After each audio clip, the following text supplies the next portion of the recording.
So, I'm reacting to a video by the channel Horror Stories. It is Missing Timothy Pitzen. And I've never really heard about this story before, but we're gonna react to it. Illinois, on May 11, 2011, 6-year-old Timothy James Pitzen was dropped off at school by his father, James Pitzen.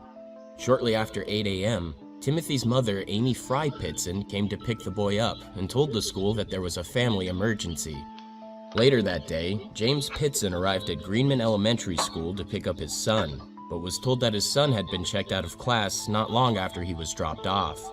They soon discovered that Timothy had left with his mother, so James called her and asked her to inform him on the situation and their whereabouts, but he got no response.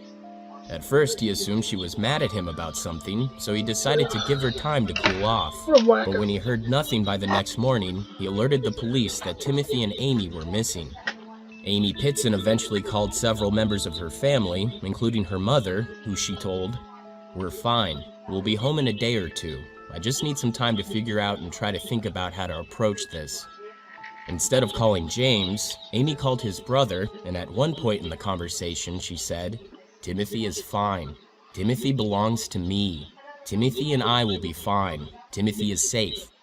During the phone calls, Timothy could be heard in the background and even talked to one relative on the phone. His family claims the 6-year-old did not seem troubled by the situation. Around 12:30 p.m. on May 14, 2011, a maid at the Rockford Inn in Rockford, Illinois, discovered Amy Pitzen's dead body in the bathroom of her motel room. After taking a deadly dose of antihistamines, she slit her throat with a knife and also slit her wrist by cutting her arms lengthwise. Timothy, however, was nowhere to be found. In a suicide note left at the scene, Amy apologized for the mess she created and said that Timothy was safe with people that loved him and he would never be found. In a different letter sent to her mother, Amy writes, "I've taken him somewhere safe. He will be well cared for and he says that he loves you. Please know that there is nothing you could have said or done that would have changed my mind." The investigation revealed that after picking Timothy up shortly after 8 a.m., the two drove to an auto repair shop where Amy dropped her SUV off for repairs. One of the employees then took Amy and Timothy to the Brookfield Zoo. They returned to retrieve their vehicle around 3 p.m. and then drove to the Key Lime Cove Resort in Gurnee, Illinois. They were spotted the next day on security camera footage at the Kalahari Resort in Wisconsin Dells, Wisconsin. Around 1:30 p.m. on May 13th, Amy called her family and told them not to worry. Amy's cell phone signal disappears shortly after this call, and she does not appear publicly until around 7:30 p.m. when the camera at a dollar store recorded Pitzen buying paper, a pen, and some envelopes. This leaves 120 miles and a 6-hour window between Wisconsin Dells and Rockford, Illinois. Police never recovered Timothy's backpack, toothpaste, toys, clothing, and car seat, leaving some to speculate that Amy had given her son away to unknown people. However, the car seat was later found at the grandmother's house. Amy's cell phone, some of her clothing, and an iPass device for her car were also missing. Bloodstains belonging to Timothy were found in the back seat of Amy's SUV, but police could not figure out when the blood was placed there. One of Timothy's relatives claimed the bloodstain was from a nosebleed that happened 12 to 18 months before his disappearance. The iPass device revealed that Amy had taken 2 unexplained trips to the area that Timothy went missing in February and March of 2011. This led authorities to believe that Amy had been planning her son's disappearance for quite some time.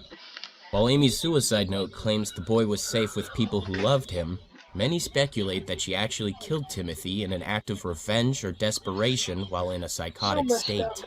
Some claim certain comments she made during her last days, such as "Timothy belongs to me," show she was in a vindictive mindset, most likely brought on by her failing marriage and unstable mental condition.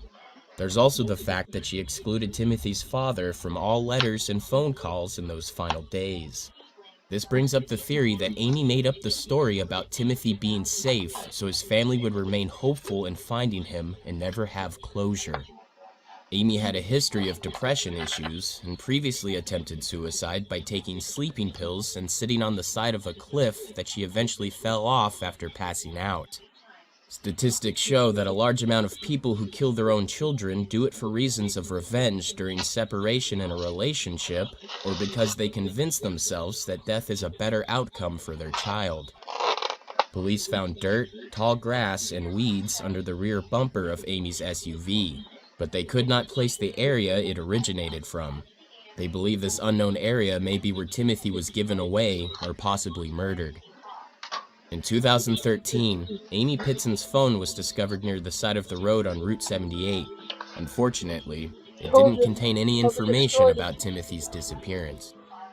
Timothy's family doesn't believe Amy would hurt the son she loved more than anything, and they hope that one day, Timothy will return home so they can be a family again.